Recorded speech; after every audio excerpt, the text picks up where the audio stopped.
அதை உடனடியாக உங்களால் செய்ய முடியாது. ஆனால் எப்போ செய்ய போகிறீங்க, கடந்த ஆட்சியில் என்னென்ன திட்டங்கள்லாம் கொண்டு வந்தாங்களோ அதற்கு மேலாம் ஒரு ஸ்டிக்கரை ஒட்டியிருக்கிறாங்க. இன்னைக்கு தமிழ்நாடு சட்டப்பேரவையில் திருத்திய நிதிநிலை அறிக்கையை இந்த அரசு தாக்கல் செஞ்சிருக்கு. முழுமையாக பார்க்கும்போது இந்த பட்ஜெட் எப்படி இருக்குன்னா, இந்த அரசு அமைஞ்சு கிட்டத்தட்ட 100 நாட்கள் ஆயிடுச்சு. 100 நாட்களில் இந்த அரசுடைய மார்க் அப்படின்னு யாரை கேட்டாலும் மிகப்பெரிய ஒரு 0 சொல்லுவாங்க, 0 அப்படின்வாங்க. அதே மாதிரி இந்த பட்ஜெட்டும் இன்னைக்கு மிகப்பெரிய ஒரு 0.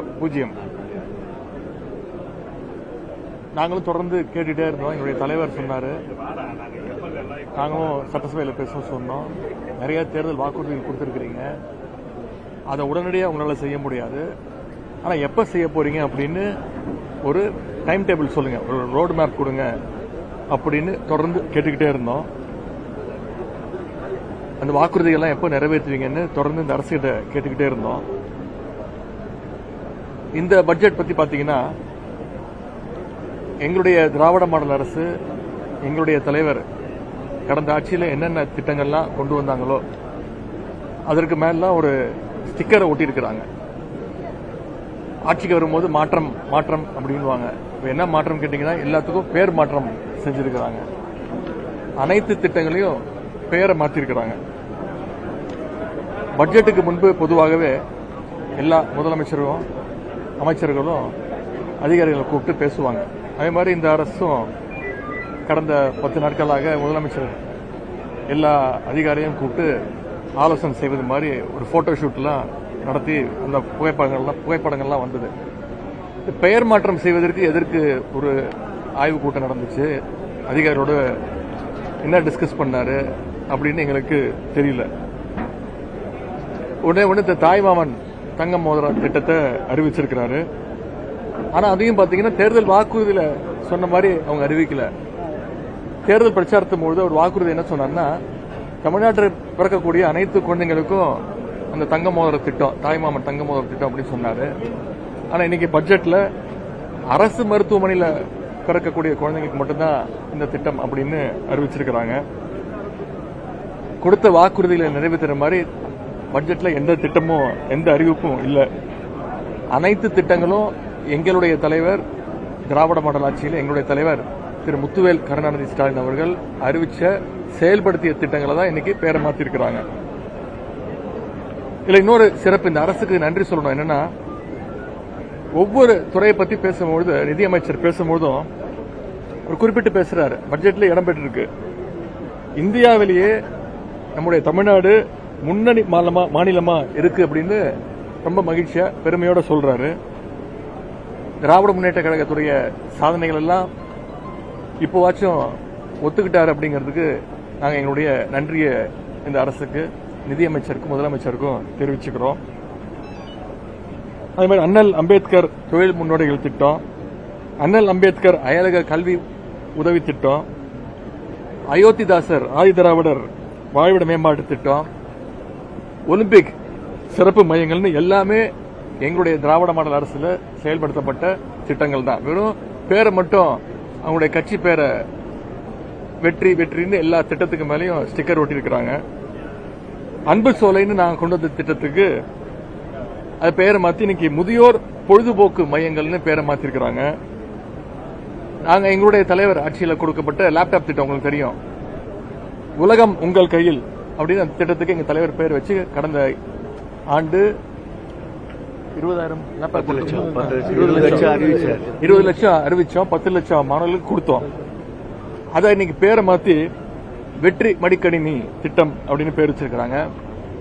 கலைஞர் கனவு இல்ல திட்டம், அதோட பேரை மாத்தி வெற்றி வீடு திட்டம் அப்படின்னு பேரை மாத்தி வச்சிருக்கிறாங்க. அதே மாதிரி மாடல் ஸ்கூல்ஸ், அது தகைசால் பள்ளிகள், அதோட பேரை மாத்திருக்கிறாங்க. முதல்வர் படைப்பகங்கள் எங்களுடைய ஆட்சியில் கொண்டு வந்த திட்டம், அதை இன்னைக்கு டிஜிட்டல் நூலகம் அப்படின்னு பேர் மாத்திருக்கிறாங்க. அதுக்கும் பாத்தீங்கன்னா வெறும் 10 கோடி ரூபாய் தான் நிதி ஒதுக்கீடு செய்யப்பட்டிருக்கு. எங்களுடைய ஆட்சியில் கொண்டு வரப்பட்ட நன்னிலம் திட்டம், அதற்கு பேரை மாத்தி இன்னைக்கு மண்ணின் மகள் திட்டம் அப்படின்னு பேரை மாத்திருக்கிறாங்க. தேர்தலுக்கு முன்னாடி எங்களுடைய தலைவர் தலைமையிலான அரசு தாக்கல் செஞ்ச பட்ஜெட்ல கல்வி, சுகாதாரம், தொழில் வளர்ச்சி, இப்படி பல்வேறு சமூக நலத்திட்டங்கள் இருந்துச்சு.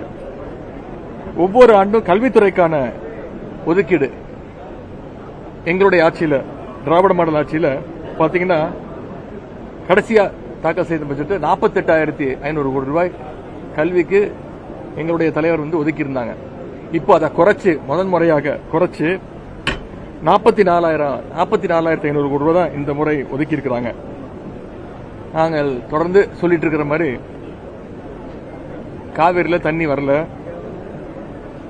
ஆடி 18 அன்னைக்கு கூட தண்ணி வராத ஒரு சூழலை இந்த அரசு ஏற்படுத்தி இருக்கு.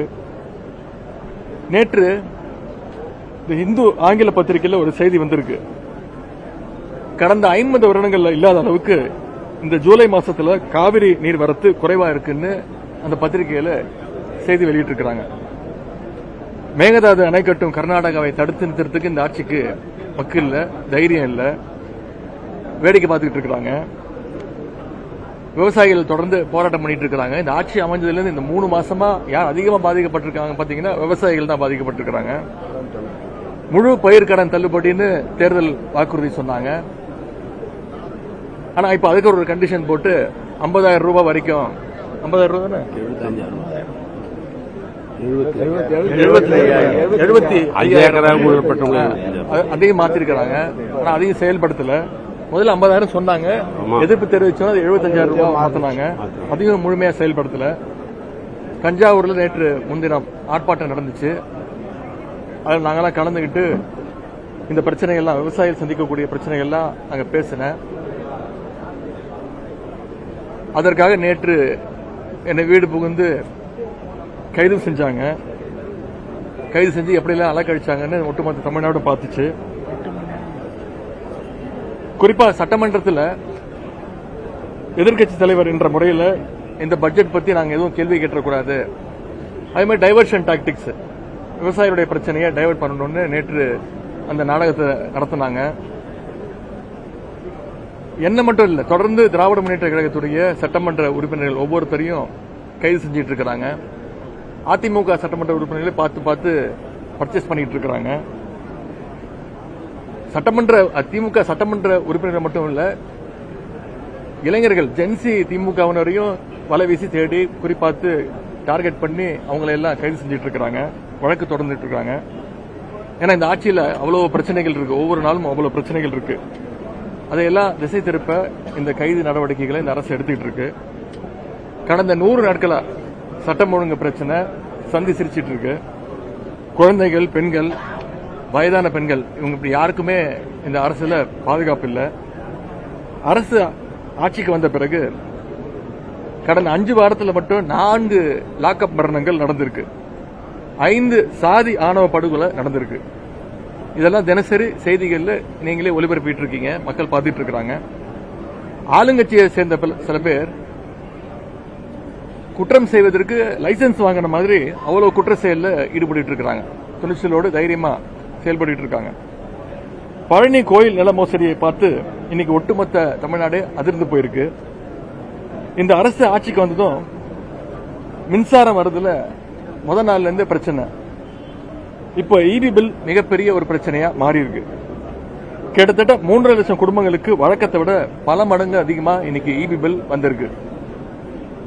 அமைச்சர்கள் அரசு பள்ளிகளுக்கு போய் அங்க இருக்கக்கூடிய மாணவர்கள் வெளில வர சொல்லி, இந்த கட்சியினுடைய பேரெல்லாம் கோஷம் போட சொல்லி மாணவர்கள் எல்லாம் வற்புறுத்தி அதை ரீல்ஸ் எடுத்து வீடியோ எடுத்து அதெல்லாம் போட்டு இந்த அரசு அமைச்சர்கள் அவங்களுடைய பணிகளை செஞ்சிட்டு இருக்கிறாங்க. அது மட்டும் இல்லை, இந்தியாவே நீட்டை எதிர்த்து போராடிட்டு இருக்கு. அதை எதிர்த்து இந்த அரசு எந்த விதமான நடவடிக்கையும் எடுக்கவே இல்லை.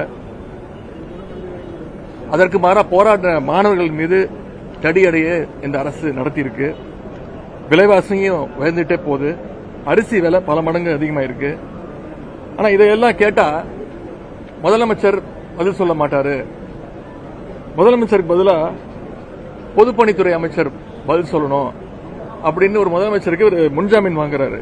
இந்த மாதிரி ஒரு நகைச்சுவையை இந்திய ஜனநாயகம் எந்த மாநிலத்திலையும் எந்த சட்டமன்றத்திலையும் பார்த்திருக்காது.